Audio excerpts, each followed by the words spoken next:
Hey, Shalom, Israel. Brother Reggie Jr. here. So today, guys, I'm going to read Deuteronomy chapter 21, just picking up where I left off from last time. I'm not going to be cutting in too much into these scriptures because I feel like a lot of these scriptures are pretty much self-explanatory. So I'm going to just let the scriptures talk. I feel like in the last few lessons, I kind of been jumping in just a little too much, and I don't really want to overshadow the scriptures, because again, most of these scriptures are self-explanatory. So I'm going to jump in when I feel like it is necessary. So with that being said, guys, we're going to go ahead and get right into it. Deuteronomy chapter 21 and verse 1. And it says, if one be found slain, meaning killed or murdered, in the land which the Lord thy God giveth thee to possess it, lying in the field, and it be not known who have slain him. What do we call this, brothers and sisters? We call this cold cases. Okay, somebody, a person or persons have been murdered, but it is not known who or what did it. Okay, that's what we call a cold case. Verse 2, it says, then thy elders and thy judges shall come forth, and they shall measure unto the cities which are round about him that are slain. And it shall be that the city which is next unto the slain man, even the elders of that city shall take a heifer, which have not been wrought with, and which have not drawn in the yoke. And the elders of that city shall bring down the heifer into a rough valley, which is neither eared nor sown, and shall strike off the heifer's neck there in the valley, because when blood is spilled, whenever blood is spilled, then someone else's blood must be spilled to cover that blood for blood. All right. 5, and the priests, the sons of Levi, shall come near, for them the Lord thy God hath chosen to minister unto him, and to bless in the name of the Lord, and by their word shall every controversy and every stroke be tried. And all the elders of that city that are next unto the slain man shall wash their hands over the heifer that is beheaded in the valley. So the Lord wants them to prove basically their innocence, or clear themselves of any type of guilt. It's basically them saying, hey, we didn't have anything to do with this slain person or persons. Verse 7, and they shall answer, meaning these elders, okay, they're going to answer, our hands have not shed this blood, neither have our eyes seen it, meaning we didn't see this person get murdered, and we just covered it up and didn't say nothing. So this is basically a confessional. All right. Verse 8, so what? Be merciful, O Lord, unto thy people Israel, whom thou hast redeemed, and lay not innocent blood unto thy people Israel's charge, and the blood shall be forgiven them. Because remember, this was another reason that we went into captivity, because a lot of innocent blood was spilled. Okay, a lot of it was spilled, and a lot of that innocent blood that was spilled was covered up. So during that time, brothers and sisters, yes, there were a lot of cold cases. A lot of people was coming up missing. A lot of people was coming up dead, just like in America. It's a lot of trafficking going on, and it's a lot of stuff going on. And the Lord will lay that to the nation's charge. He will have a nation destroyed over that stuff, over stuff like that. So you got all these women being taken, killed. Now you see why all this death is in the land, because somebody has to pay for this, brothers and sisters. When stuff happen to people, it's not just, that happened, that sucks for them. Somebody got to pay for that. All right. And they usually have to pay for it in blood.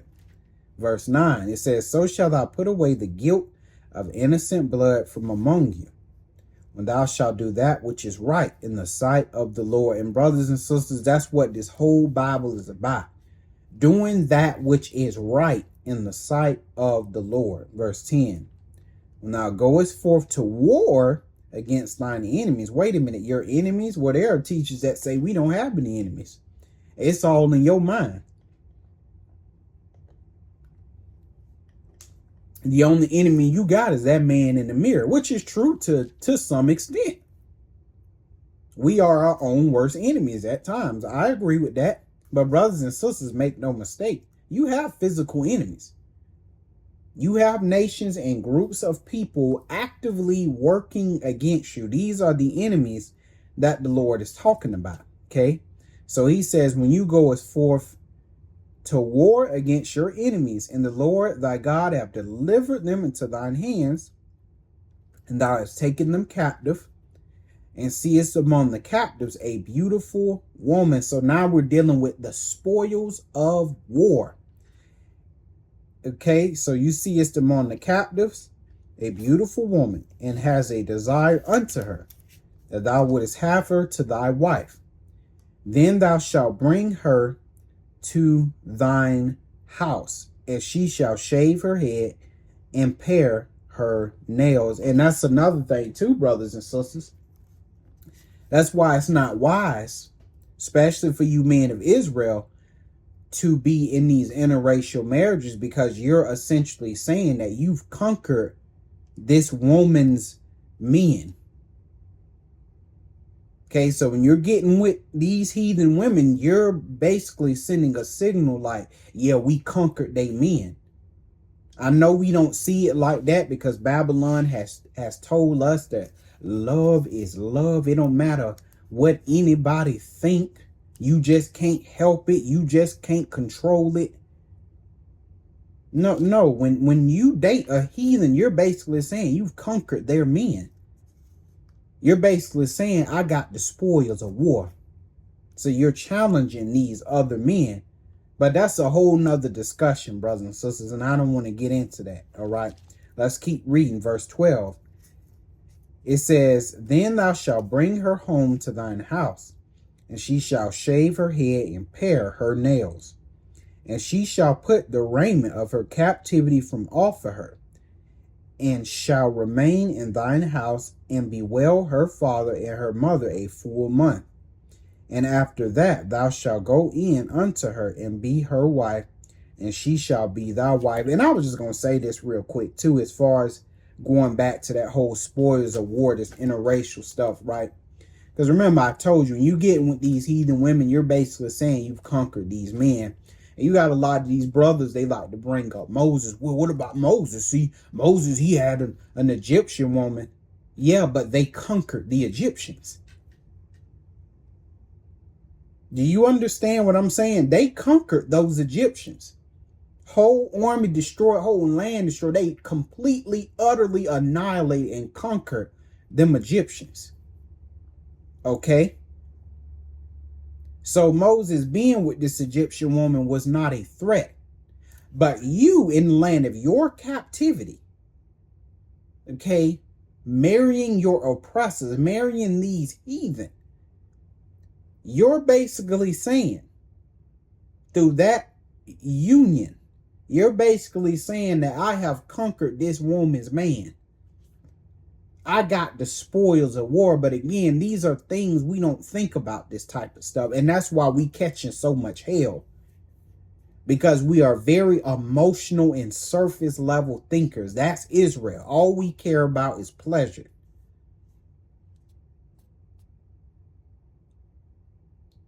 Especially black men. They don't think no further than that phallus in their pants.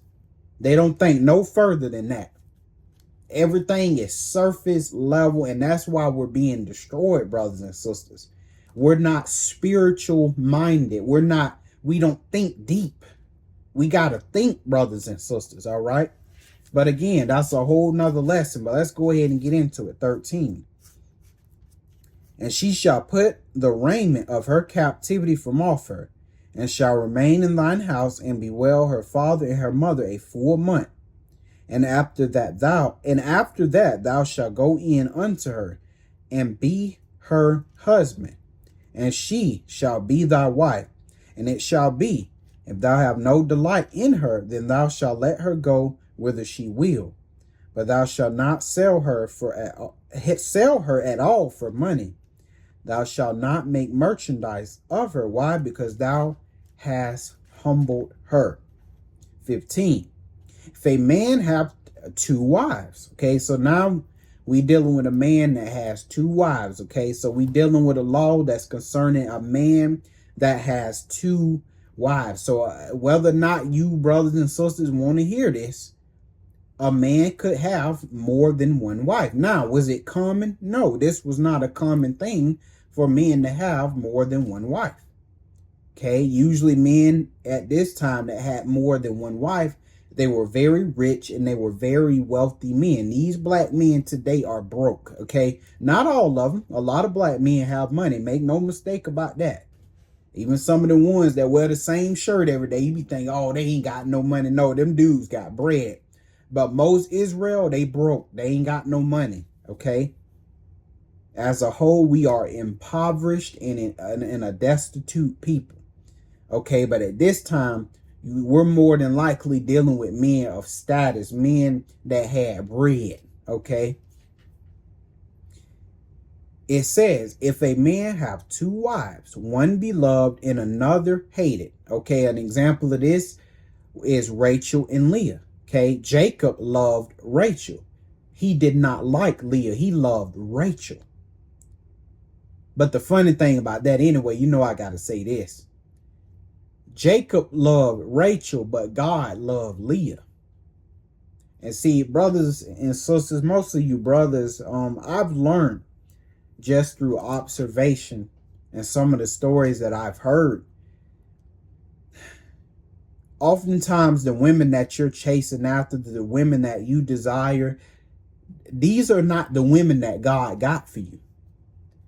The woman that God got for you is not going to be no 10 out of 10. Okay, super smoking hot body and just blow you away when she walk by. Okay, she may be a 4, she may be a 5, or whatever that little stupid number scale y'all like to use. Okay, she may be a 6. But you know what? The Lord say this is the woman that you need right here. She gonna handle business. She's a virtuous woman. She takes care of her children. She's not going to be out there hooing around on you, giving you a bad name. When you hear about your wife, it's going to be nothing but good things said about her, which is going to make you look good. But you get that woman that you desire, that you want so bad, even though you know she trouble. She is a troublesome one, but you want anyway because she fine. Boy, she got a 10 out of 10 body. You know that number scale y'all like to use. But when you get her, she gonna be hell on wheels. She gonna be gone all time of night, out there hooing around. She don't take care of the children. She look good though, but she don't take care of the children. She ain't taking care of business. She don't cook. She don't do none of that. And there are some men that can testify to this, man. My wife look good, but she hell on wheels. Because again, black men, the problem with us is we think with our phallus. We're not thinking with our mind. We don't think spiritually about anything. Everything with this black man is surface level. And again, that get us in trouble every single time. So in other words, what am I saying? What I'm saying is we need to grow up, brothers and sisters. That's why the Lord say, I'm not taking any effeminate in the kingdom. See, y'all think the effeminate is this. Some man being at the free throw line. No, that's not what he's talking about. Effeminate is a man or a woman that is easily bound and controlled by their emotions. That's what effeminate is. So yes, even a woman can be effeminate. Easily controlled by their emotions. No, the Lord raised us to have discipline. He raised us to have control over our emotions. He raised us to be able to override those emotions easily using the word of God. We got to grow up, brothers and sisters, but let's keep reading. Okay, I'm going to read verse 15 again. And we can use verse 15. We could think about Rachel. We could think about Rachel and Leah. All right. If a man have two wives, one beloved and another hated, and they have borne him children. Okay, just like Rachel and Leah did. Both the beloved and the hated. And if the firstborn son be hers that was hated, and we knew that was Leah, she had Reuben. 16. Then it shall be, when he maketh his sons to inherit that which he have, that he may not make the son of the beloved firstborn before the son of what? The hated. So basically, Jacob, at the time, he could not make Rachel's firstborn son the heir. No, he had to make Leah's firstborn the heir, because Leah had his first child ever. So therefore, he had to be the heir, even though he did not want her Leah and didn't really want nothing to do with it, because he loved Rachel. Well, in God's eyes, it didn't matter. Leah's son Reuben is going to be the heir. All right. Verse, let me see. We're going to read 16 again. It says, then it shall be, when he maketh his sons to inherit that which he have, that he may not make the first, that he may not make the son of the beloved firstborn before the son of the hated, which is indeed the firstborn. But he shall acknowledge the son of the hated, so in Jacob's case, Leah, for the firstborn, by giving him a double portion of all that he have, for he is the beginning of his strength. The right of the firstborn is his. 18. If a man have a stubborn and a rebellious son. Okay, so now we're dealing with a man who have a stubborn and rebellious son, which will not obey the voice of his father or the voice of his mother, and that when they have chastened him, will not hearken unto them. He's a troublemaker. Then shall his father and his mother lay hold on him. And now I notice when it says a son, it didn't say what age, did it? We try to put an age with it. Yeah, this 12-year-old boy. It didn't say no 12-year-old boy.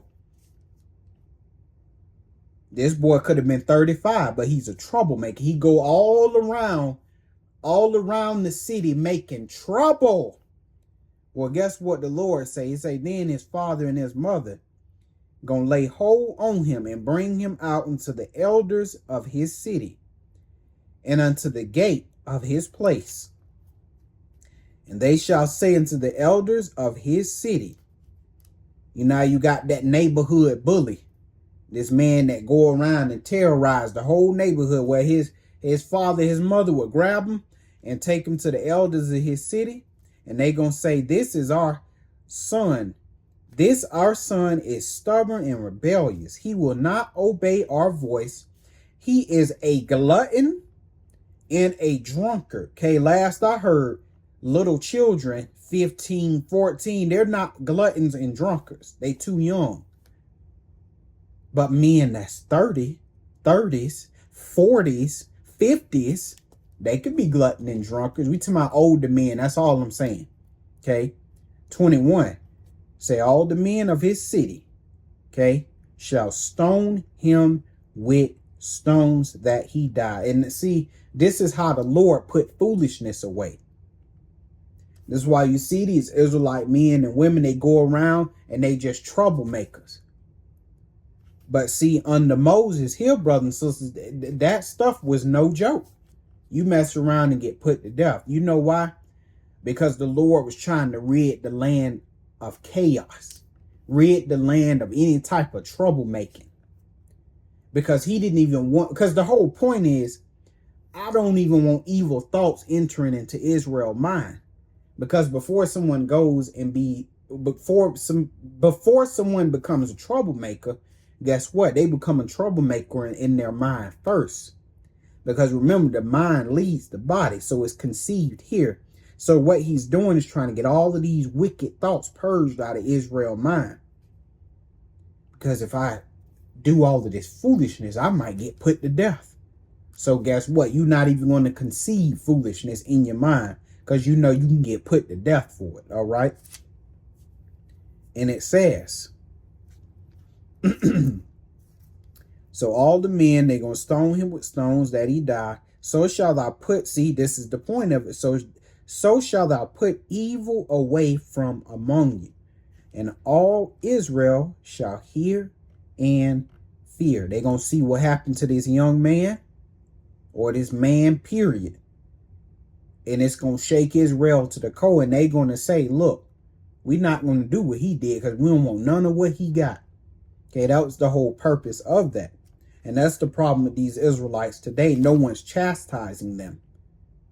And who's supposed to chastise them? These preachers.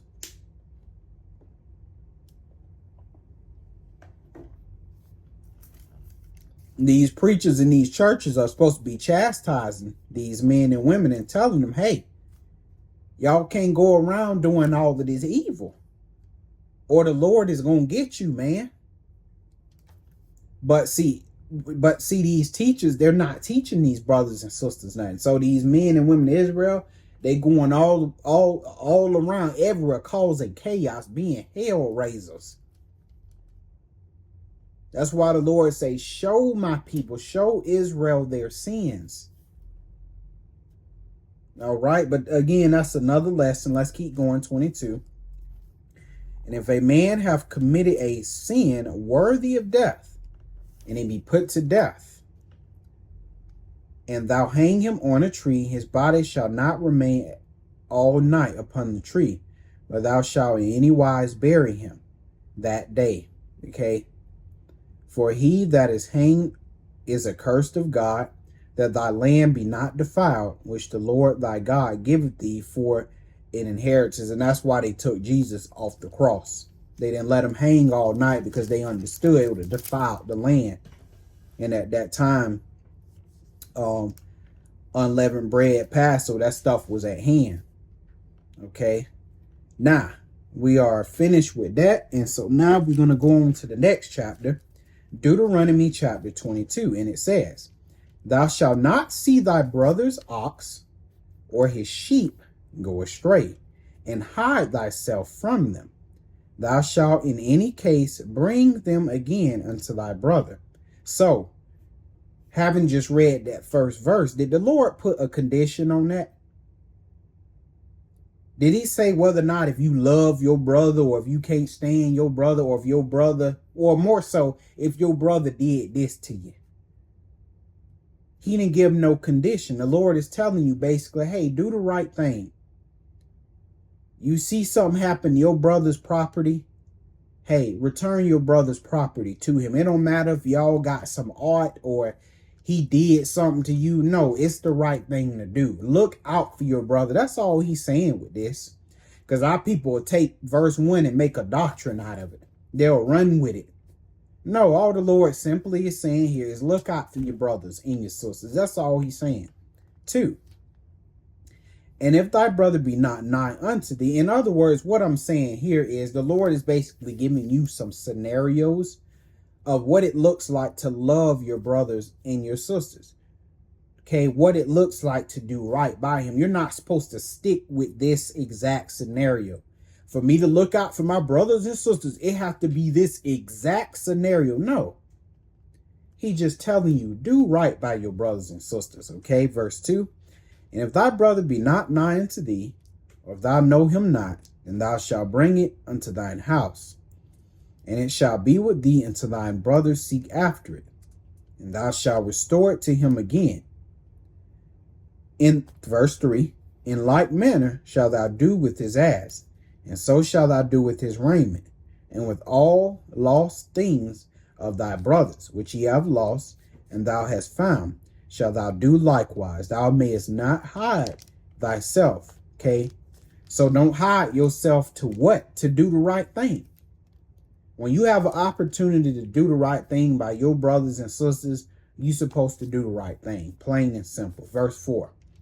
Thou shalt not see thy brother's ass or his ox fall down by the way, and hide thyself from them. Well, Well, that's too bad. Shoot, that's on him. I can't stand him anyway. Nah, the Lord can say all that. The Lord said what though? Thou shalt surely help to lift them up again. Okay, and that's whether or not you and your neighbor, quote unquote, beefing. It don't matter. You see something happen concerning your neighbor, you help him. You help her. We don't hold grudges. Well, I can't stand that nigga. I can't stand that helper. So I don't care, man. I ain't finna help him or her because, you know, they do A, B, and C to me. So this what they get. They had it coming. You help your brother and sister because it's the right thing to do, brothers and sisters. Verse 5. The woman shall not wear that which pertaineth unto a man. Okay. So the Lord is making it very clear right here. He does not want women wearing that which pertaineth to men. Okay. Neither shall a man put on a woman's garment, for all that do so are an abomination unto the Lord. Because you don't understand, when you're a woman and you wear men's garments, and if you're a woman, or if you're a man wearing women's garments, you don't understand. But that stuff is spiritual, and that affects you. Because if you're a woman wearing a man's garment, guess what? You're going to start feeling like a man. You're going to start talking like a man, walking like a man, acting like a man. Likewise with the men. You start wearing women's garment, now you starting to talk like a woman. Now you starting to walk like when you feeling like a woman. Now you start eyeing the brothers. That's why the Lord don't want you doing that, because it's an abomination. Now here in Babylon, they don't care. You see a lot of these men putting on women's clothing, trying to make these skits. They're playing like they're an old lady. You got Tyler Perry, Medea. Listen, the Lord don't want you doing that. The Lord says that is an abomination. Then we wonder why all these men too got all this sugar in their tank. Because at the house, they putting they wife high heels on when she gone. Then the wife come home wondering what the hell wrong with him. What's wrong with my husband? He been wearing your heels. That's what's wrong with him. That's why that joker walking funny. All right, verse 6, it says, if a bird's nest chance to be before thee in thy way, in any way, wait, hold on, let me read that again. If a bird's nest chance to be before thee in the way, in any tree or on the ground, whether they be young ones or eggs, and the dam be sitting upon the young or upon the eggs, thou shalt not take the dam with the young, but thou shalt in any wise let the dam go, and take the young to thee, that it may be well with thee, and that thou mayest prosper long thy days. So the Lord, what is the Lord basically telling you here? Do right by the animals. Okay, don't try to bang your head on the wall trying to figure out what this means, making a doctrine out of it. No, the Lord basically saying, hey, when it comes to the animals too, the animals, the fowl, sea life, hey, do what is right. Okay, don't savage animals just because you can. Because remember, the Lord cares about his creation, brothers and sisters. So don't go around because it's in your power. You got the dominion over animals. That don't mean you savage them just because you can. We got a stray cat that's around our house. And this stray cat just had kittens. Okay, we not going to savage the mother and savage them kittens just because we can. Yeah, look how big we is. Look how much power I got. Oh, I'm a savage them. The Lord said, what? That it may be well with thee, and that thou mayest prolong thy days. It sounds like that's something God will kill you over. So you got to be very careful, brothers and sisters. Verse 8. When thou buildest a new house, then thou shalt make a battlement for thy roof, meaning rails. You're going to make a rail. You're going to make a railing for your roof. Okay, so that way nobody falls over the edge. So he said, you're going to make a battlement for thy roof, that thou bring not blood upon thine house, if any man fall from thence. Okay, so that blood will be on you if somebody fall from your roof, because you didn't install them battlements. All right. It says, verse 9, thou shalt not sow thy vineyard with divers seeds. So it lets you know the Lord don't like mixing, brothers and sisters.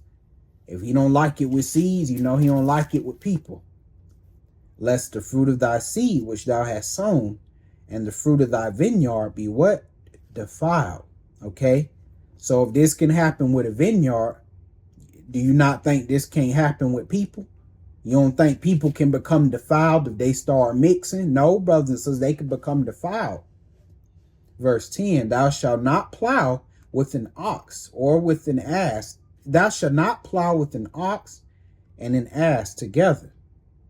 Thou shalt not wear a garment of divers sorts as wool and linen together. Now, we know we don't have a choice. But today, we in our enemies' land, and they don't abide by the laws of God. So they be mixing stuff and all of that. And brothers and sisters, these type of laws, this stuff applied when we was in the land. We're not in the land, brothers and sisters. The Lord know that. That's why we were given the commandment to have faith in Jesus and love our brothers and sisters. We'll worry about all this other stuff later. But right now, we got a commandment to have faith in Jesus and to love our brothers and sisters. We'll deal with this stuff when we get back into the land. Okay, verse 12. It says, thou shalt make thee fringes upon the four quarters of thy vesture, wherewith thou coverest thyself. Okay, and remember these fringes, they were simply to remind you of God's commandments, because Israel act like they had a short-term memory. Okay, verse 13, if any man take a wife and go in unto her and hate her and give occasions of speech against her, meaning he go out and start slandering her because after he laid with her, he hated her. And that happened to a lot of men. They like, yeah, girl, I love you and stuff. Yeah, you know, this, that, and the third. And then as soon as he had sex with her, he hate her right after. He hate her. Okay? And then it say he started giving occasions of speech against her. He just go out there and start slandering her before everybody. So he vilified this woman in the eyes of the people, basically. And bring up an evil name upon her. Again, he vilified her. And say, I took this woman, and when I came to her, I found her not a maid. He just trying to get rid of her. He looking for an excuse to get rid of her because he hate her. Okay, he done got the goods, and he just simply trying to toss her away. All right. So the excuse he's using is she wasn't a virgin when I went in unto her. 15.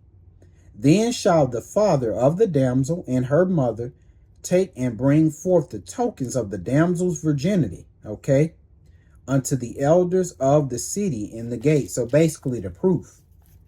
Verse 16. And the damsel's father shall say unto the elders, I gave my daughter unto this man to wife, and he hated her. And that's why, brothers and sisters, you know, wait on the Lord for a wife, okay, that you know you're going to love and that you're going to cherish, because once you get them, you stuck with them. So, you know, you looking at her butt and, oh, her voice so soft, and, oh, just look at her. Okay, so you decide to marry this woman, and then when she move in with you, she totally different from what you thought she was. Well, it's too late. You stuck with her. Okay. And unless it be for fornication, unlike Christ said, because Christ never permitted divorce, you know, but he said, hey, unless it's for fornication, hey, you stuck with her. All right. But the damsel's father and mother, hey, they're going to present the tokens of her virginity. We gave our daughter to this man, and this is our proof that, hey, she was a virgin. It says, and lo, he have occasions of speech against her, saying, I found not thy daughter a maid, and yet these are the tokens of my daughter's virginity. And they spread the cloth before the elders of the city. And no doubt on this cloth was blood. Okay. Verse 18, it says, and the elders of that city shall take that man and chastise him. Okay. And they shall amerce him 100 shekels of silver, and give them unto the father of the damsel, because he have brought up an evil name upon the virgin of Israel. Meaning what? He vilified her. And she shall be his wife. He may not put her away all his days. You are stuck, buddy. Verse 20. And again, for a lot of these men, especially today, you cannot be led by the phallus. Because a lot of these men, that's what they led by. Led by the phallus. And then when they get this woman, they realize she wasn't what I thought. Now you want to get rid of her. The Lord say, you stuck. Okay? He said, you ain't going to put her away all your days. Verse 20. Says, but if this thing be true, and the tokens of virginity be not found for the damsel, it says, then they shall bring out the damsel to the door of her father's house, and all the men of her city shall stone her with stones, that she die, because she hath wrought folly in Israel, to play the whore in her father's house.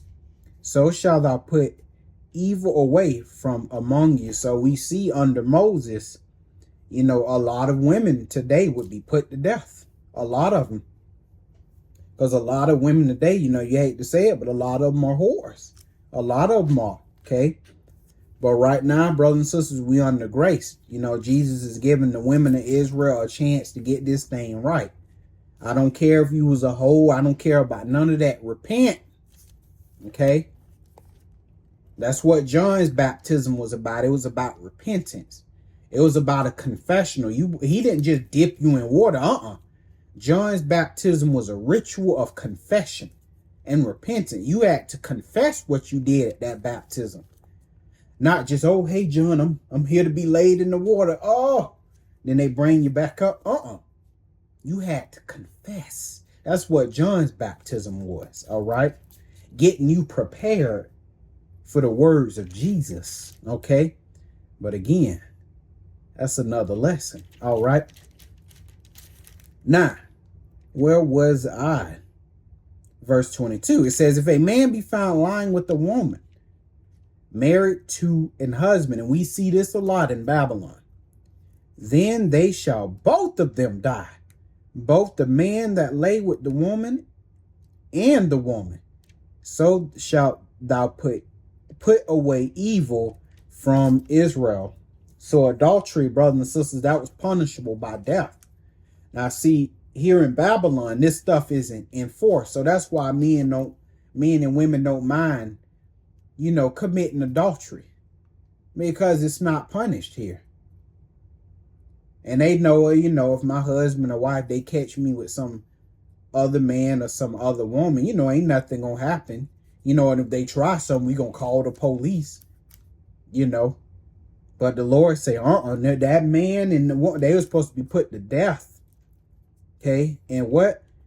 So shall thou put evil away from Israel. That way you ain't get no evil thoughts, because that's what it's about. It's about no evil thoughts coming into your mind, because you knew, I could be stoned for this. Verse 23. It says, if a damsel that is a virgin be betrothed unto a husband, and a man find her in the city and lie with her, okay, then ye shall bring them both out unto the gate of that city, and ye shall stone them with stones, that they die. So if a man, he found the woman that was engaged to another man, so she was engaged to be married to another man, and this man found her in the city and lied with her, okay? It said they both was to be brought out into the gate of the city, and it says, you shall stone them with stones, that they died. The damsel, because she cried not, meaning she knew that she was engaged to be married to another man, and she decided to lay with this other man anyway. So she gonna be put to death. Okay. It says, and the man, because he hath humbled his neighbor's wife, so thou shalt put away evil from among you. Okay. So a lot of this stuff, brothers and sisters, we see, man, this stuff was punishable by death. Wasn't no repenting, oh, I'm sorry, I didn't mean to do this. You was put to death. Okay? So being under Christ, how much worse is this death going to be if you don't repent? Because remember, Christ is giving you grace now. He's saying, listen, I'm not going to put you to death right away. However, if you don't repent, you think what they did under Moses was harsh. Wait till I get a hold of your black self. All right. Verse 25. But if a man find a betrothed damsel in the field, okay, and the man force her, okay, and lie with her, then the man only that lay with her shall die. In other words, he forced her in bed.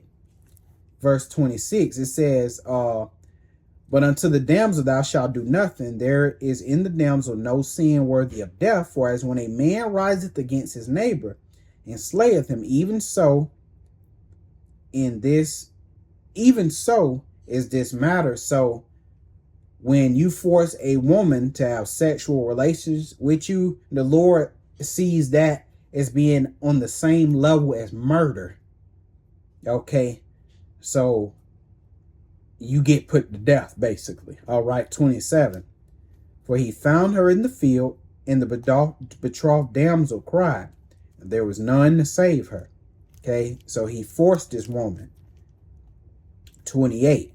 If a man find a damsel that is a virgin, which is not betrothed, and lay hold on her, and lie with her, and they be found, then the man that lay with her shall give unto the damsel's father 50 shekels of silver, and shall be his wife, because he hath humbled her. He may not put her away all his days. 30. A man shall not take his father's wife, nor discover his father's skirt. So we're not dealing with none of that incest stuff. Because remember, that was the stuff that them Canaanites did. And the Lord said, hey, you do what these Canaanites did, I'm going to put you to death. All right. But that is it, brothers and sisters. I feel like this is a good place to stop. And I will catch you in the next lesson. Shalom.